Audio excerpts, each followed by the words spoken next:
What's going on? Got another video for y'all today. Talked about this a little bit in my video that I dropped earlier today on the Jason Whitlock commentary. But this video is going to go a little bit deeper on the topic here because this topic is the fact that I am now going to sit here and tell y'all flat out the WNBA and the Indiana Fever have single-handedly found a way to kill, absolutely kill, and end Caitlin Clark hysteria. Period. I still love Caitlin Clark. I still want Caitlin Clark to crush it. I still hope and pray that I can get the Caitlin Clark that I watched at Iowa, the one that I watched the second half of season 1, rookie year, where she was doing it all. I pray that I can get that back. I have a feeling that I'm never going to see that again. I have a feeling that I'll see a good version of Caitlin Clark, but I'll never see a version of Caitlin Clark that looks like the box office showcase attraction because the Indiana Fever and the WNBA have colluded and conspired into the destruction of this superhuman athlete, one who elevated above an entire league.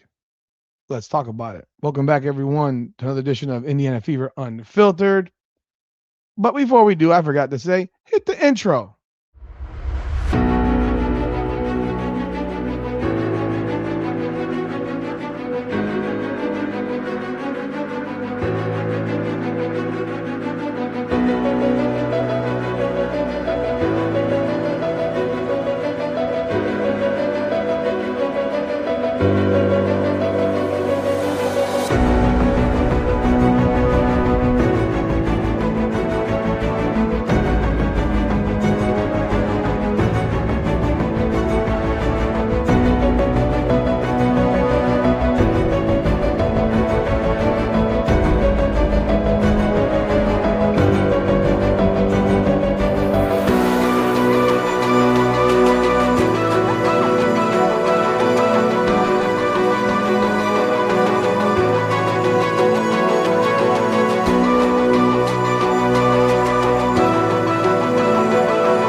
I'm Rudy Rodriguez Shomont.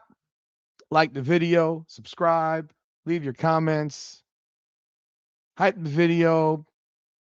Yo, listen here, man. I'm reading silly ass shit online where people are saying content creators are making these videos, yada, yada, yada. Listen here. Content creators are making videos on stuff that's actually happening. Now, are some more hyperbolic than others? Do some add a little extra something than others? Sure, there's that. Those people exist in all spaces. They exist in all spaces. This is just another space. No different than how CNN covers the president in comparison to how Fox covers the president and how MSNBC covers the president. They all cover the president, but they all cover the president differently. They do it in a different way. Slanted one way or the other, some completely over the top. He's perfect. He can do no wrong. It's very rare that you get anything remotely close to the middle. In the case of Caitlin Clark and the Indiana Fever, the people that are speaking this way about the situation are the people that cheer for Caitlin Clark. So what are we doing that is so bothersome to folks? We're not making it up. We're not creating a back brace. We're not creating a butt pad. We're not creating the fact that the pick and roll was not used in game 1 but a handful of times. We're not doing any of that. We are ones watching these games, sitting here watching our television sets, looking at what we're seeing. We're watching how a player is being thrown into a corner, a player is being thrown to do this, a player is thrown to do that, all that stuff. While everyone else is while there's clear attempts to improve the game of the other players, there's clear attempts or desire to reduce what one player does, and that would be Caitlin Clark. Now, it did come up about the league having problems in 2 to 3 years, and another one saying that it could be shuttered in a few years. I don't think the league will ever get shuttered because I think it's been proven at this point that the NBA will find a way to take care of its little sister. But what I can tell you is this: there was a CBA signed, and there is a TV deal in place. And when it's time to renegotiate, well, if Caitlin Clark ain't here, or if we have received a reduced version of Caitlin Clark due to the incessant fouling and incessant tomahawk abuse and the incessant, blindside hits that she received in year one, and you get a Caitlin Clark averaging 18 and 8. I keep using the number 18 and 8 because 18 and 8 is a really good basketball player. Like let's not bullshit ourselves here. An 18 and 8 player is a really good basketball player.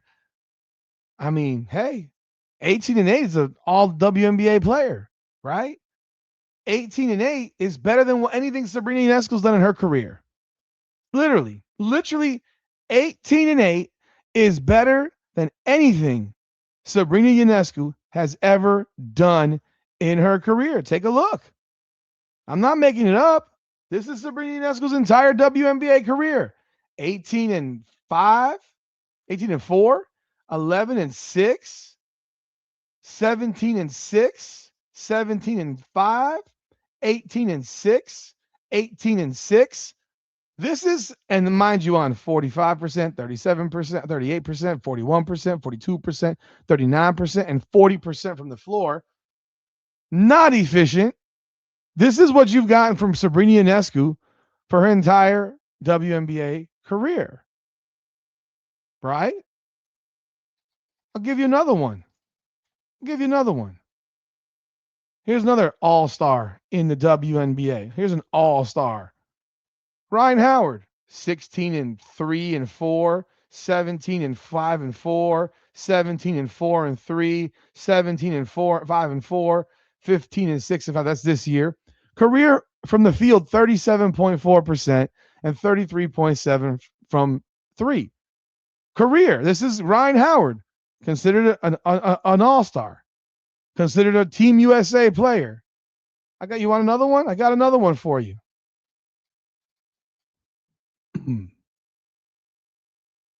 How about this one? This one now is considered one of the best guards in the country, in the league. Alicia Gray.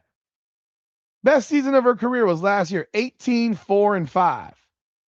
Before that, 17, 5, and 4, 16, 4, and 3, 13, 2.5, and 5, 12, 13. I mean, like, this is Alicia Gray, all WNBA first team player, fourth for MVP last season. You want another one? I'll give you another one. How about this one? How about Paige Beckers? Let's go pull Paige Beckers statistics up right there for you. Paige Beckers in her one WNBA season, 19, 5.5, and 4. That's Caitlin Clark's. That's not even Caitlin Clark's rookie season, right? So I can give you all these players. I can show you their numbers, and 18 and 8 is great. But 18 and 8 ain't why we're here. 18 and 8 was the floor. That was the floor. That wasn't the ceiling. And people are slowly turning away. They're slowly turning off the TV. They're slowly no longer buying tickets. You want one more? I got one more for you. Here, another one they want to call the top player in the league. Here, Jackie Young. Never even averaged 18 a game in a season. Never averaged even more than 5.1 is 5.3 assists in any singular season. 16 and 5, 16 and 5, 18 and 4, 16 and 4. Huh? Again, these are all WNBA level players. But again, we're not here for that. We're here to see Caitlin Clark. We're here to see box office. You want 18-8? Well, I got plenty of 18-8 level shit in the WNBA right now. And nobody cared to watch it. Nobody cared to watch it. So now what we have here is we have a player who's clearly diminished, who's clearly has clearly gotten her ass physically kicked by players around the league in her first season, whose body is now battered, whose body now somehow has a permanent back situation that requires game by game adjustment, in-game adjustment, a butt pad that's 4 inches thick, a back brace during the game, and a coach that says it's not that big of a deal, while no one else on the team is doing any of this stuff. While she jokes around and says, I wish I could get myself a back adjustment at halftime. Really? Then go do it. You got time. It's a 15-minute half. A back adjustment takes how long? A minute? Mind you, then you say you have no idea what's really going on. So if you don't know what's going on, how do you make jokes about it? How do you make jokes about it? Because what I'm looking at right now is I'm looking at a fan base that's completely turned off. You can go look at the ticket price sale, the tickets. This is on Wednesday. This is Wednesday's game against the Los Angeles Sparks. And I did this on the other video, but this for y'all to see it. The Los Angeles Sparks, it looks like they've sold out all tickets. But what you fail to notice is that there are no upper deck tickets available because they didn't sell the upper deck of the building. So Caitlin Clark did not sell the upper deck of the Los Angeles Sparks Crypto.com arena for this game. Do you not understand that when she went to crypto a couple years ago, I believe it was in 2024, they sold like 20,000 seats to that game. It was like 20,000, 21,000. It was the biggest crowd they'd ever had.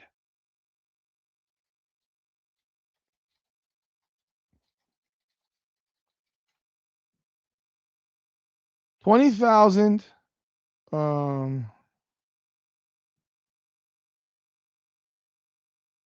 Let's see here.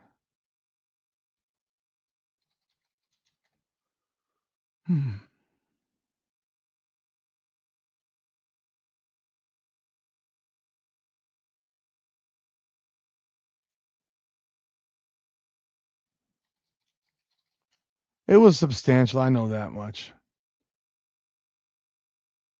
19,103 fans. It was a record crowd. May 24th, 2024. It was the all-time attendance record for a WNBA regular season game at that venue, marking the largest basketball attendance at Crypto.com arena for a WNBA contest in recent history. Okay. And this time they're playing them on Wednesday, tomorrow, and they're playing with the entire upper deck unsold because they're curtaining it off. And yet they got tons and tons of seats available in the resale market right now for this game. Tons of seats. I wish they were. Why isn't it coming? Giving me the. Oh, Oh, that's why. Who's the primary on this one? Hold on a second. So the actual ticket seller for this event, for the Sparks, is Access. So this is Access. So these are actually the real seats. Okay. Now we can go back. Now I can do this better. Standard. Okay, there's still standard tickets available for this game. There's still standard seating. Look at all these tickets available. Look at these tickets. Look at this shit. Folks, look at this. They're throngs of seats. Throngs of seats available in this building. In a 10,000 seat section, they got throngs of seats.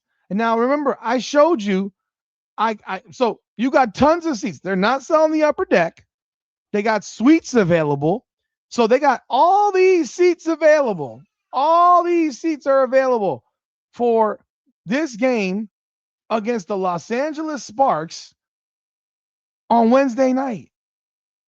These are standard tickets available in this building. The game is on Wednesday. Caitlin Clark's not going to sell at a 10,000 seat arena. She's not going to sell at a 10,000 seat arena at this point. This is insanity. So then you move it back here to the Ticketmaster version because they sell they'll do resale stuff. Then you look at it again, and now you've got this part, and you see it, and you see that they have all these suites available for $45 to sit in a suite. You can sit in a suite for $45. Let's see what this suite looks like. 53. How about this one over here? 46. You're going to get into this build. If I was in LA, I'd be getting a suite. You can get a suite for $45 a ticket. This is where we are right now, people. You want to know what's worse? You got home games against the Mystics. They're not selling this thing out. This is the Mystics. You can go take a look. Take away the resales. I don't know why it messes with it. It doesn't actually do it. All this blue up here. There's still tons of blue around. There's still blue in the lower level. Blue over here. Blue, blue, blue. You're getting in for $16 for resale. $16. What's the standard price? Why is it not flipping?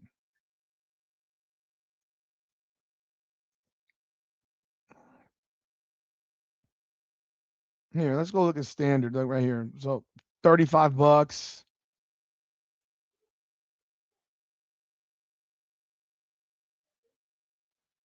$19. You're getting in for $19. Like they were trying to sell tickets for $100 to the Dallas Wings game. Go look at the Seattle Storm on Wednesday. It's Sunday. Sunday's game against the Seattle Storm. Let's look at this one. Look at all this. Look at all this blue. Look at all this blue. Blue, blue, blue. They're gonna have thousands of empty seats. Thousands. You can keep going and going and going and going. Look at against Portland on a Wednesday. The new team, the Portland Fire. Look at this crap. Blue everywhere. They're not selling any. Look at this. Is embarrassing. People aren't going. Do not tell me they have not destroyed Caitlin Clark Hysteria. They have crushed it. The fans are speaking with their pockets. Apple. So again, here you got an empty. Look at this. This is the most glaring shit I've seen. This is a midweek Wednesday game, and I remember I told y'all. I said, watch out what happens on a midweek game. Ain't nobody gonna be there. Look at there's more tickets for sale in this building on this game than there are people that are not for than there are seats that are not for sale. From what I'm looking at, this building has more availability than it doesn't have. This is insane. This is Portland on May 20th. Let's go look at Golden State on a Friday. This is again in Gamebridge. Home game. Let's look at it again. Here we go. There's better sales here. This is a Friday night game, so it's easier. Still plenty of blue available. Remember, these games were all sold out, folks. All sold out. Now, I guarantee at Golden State it will be sold out because they're selling tickets because they love their team over there. This looks like an access type of thing as well. These are all, it's pretty much sold out. There's a little bit of blue, very little blue available, a couple rows, maybe 100 seats available. That's at Golden State. Portland, this is a road game on a Saturday. This is an expansion team. You would presume they would be sold out. It's mostly sold out. There's still blues around in the upper deck. A little bit too much, in my opinion, for Caitlin Clark. And then you come back. Atlanta, Angel Reese. This is on June 4th. This is a month away. Literally, this is a month away. Look at this. Against Angel Reese. All this blue. Lots and lots of blue. Okay? I'll show you one that's even more crazy. This is at Washington. At Washington, they have a 4,000-seat arena. Look at all the unsold tickets in Washington. Now, I will tell you this. Look at this. Look at this place. There's tons of blue available in Washington. I will tell you this, full transparency. These tickets are a fortune. They're selling for about $300 a ticket. These are standard, $300, $550. These tickets cost a fortune at Washington. But they're available. They're available. Here's the big one. Look at this. Mohegan Sun. The last time that you're going to see Caitlin Clark in Connecticut, because their team is moving to Houston, and you got all this blue available. I'm telling you, folks, the WNBA has found a way to destroy, literally destroy the Caitlin Clark hype, the Caitlin Clark hysteria. Hell, the WNBA and the Indiana Fever, they are colluding to destroy this. They want to have it their way. They want their game their way. Here's the problem. If you get it your game your way, guess what's going to happen? The people who paid to watch Caitlin Clark, which is the large and vast majority of the fan base at this point, they're not going to go anymore. Not for 18-8. Not for 18-8. And what you'll have is just another player. You can take a look right here. Let's go to Atlanta. Let's go to Atlanta, not against Atlanta. Let's go to Atlanta. Let's see here. To Atlanta. When do they play at Atlanta?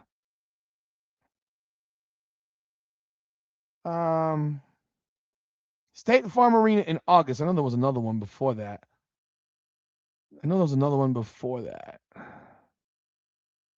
Okay, here we go. June 20th, a month away, month and 2 weeks.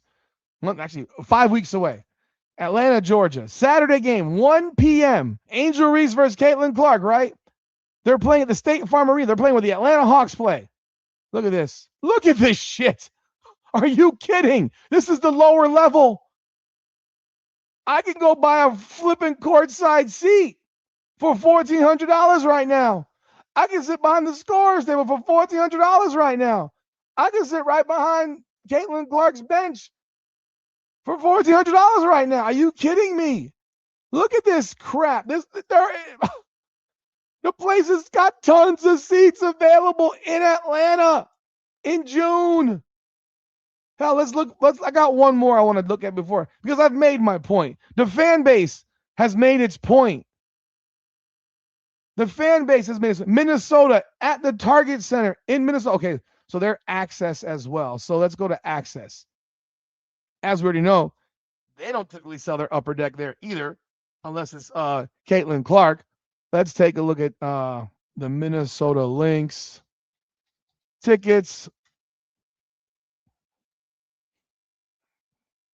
Yeah, they're probably access also. Here we go. Let's go find it. The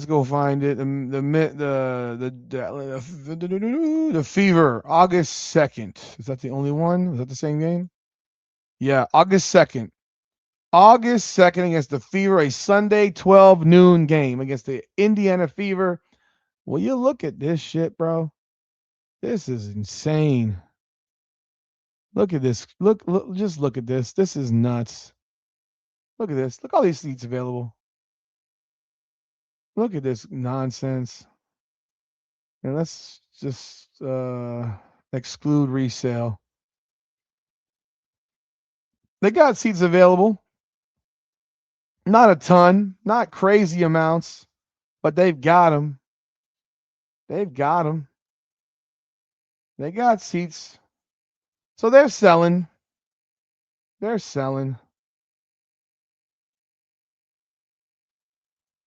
is this just their two levels? Are they selling the upper deck too? I don't know how many levels are in this arena. I don't know how many levels are in it. I've been to the arena. I just don't remember how many levels are in it.